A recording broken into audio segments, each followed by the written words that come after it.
สบายดีเพื่อนๆจากอาลีฟาร์มเนาะวันนี้มาส่งตู่ฟักไข่เจ้า1,056 หน่วยเลยเจ้าเกรด A เต็มสเปคสำหรับเกรด A เกรด B เกรด C เกรด D เกรด E อาลีฟาร์มยำแล้วยำอีกเจ้าเวลาเลือกสื่อเจ้าเนาะเลือกเบิ่งตืมเจ้าเนาะว่าอะไรที่ประกอบใส่ตู่มันมียังแน่เจ้าเพราะว่าขนาดไก่เคียงกันราคาอาจจะลุดลื่นกันเจ้าจากหน่อย5หลายเจ้าก็หย่อนอะไรที่เขาใส่เด้อเจ้าเด้อสำหรับตู่เกรด A ที่เลยพิมพ์อาลีฟาร์มเฮ็ดเจ้าไม่อัดนะ1.5 เส้นติดแผ่นพิมพ์กันหนาม5 มิลเจ้าแผ่นกันความร้อน5 มิลแล้วก็มีแผ่นพิมพ์กันน้ำไม่อัดกันน้ำในเจ้าตัวนี้เจ้าเนาะถังผลหมอก2อันพัดลมฮัตเตอรี่2หน่วยเจ้าเนาะโค้งพีไข่เป็นโลเสากับเป็นโล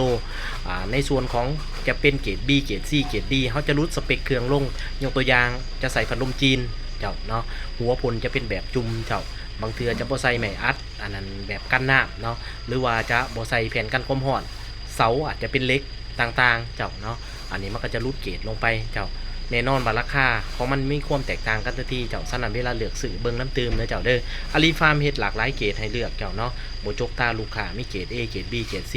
เกรด D เจ้าเลือกได้เลยเจ้าเบิ้งรีวิวตืมในโพสต์เด้อเจ้าเด้อขายๆคือกันกับ176เจ้าเนาะเพียงแต่ว่ามันจะใหญ่ขึ้นเจ้าแต่ระบบฟังก์ชันต่างๆการเฮ็ดเดียกอันเดียวกันเจ้าเนาะขอบใจหลายๆที่ติดตามรับชมเจ้า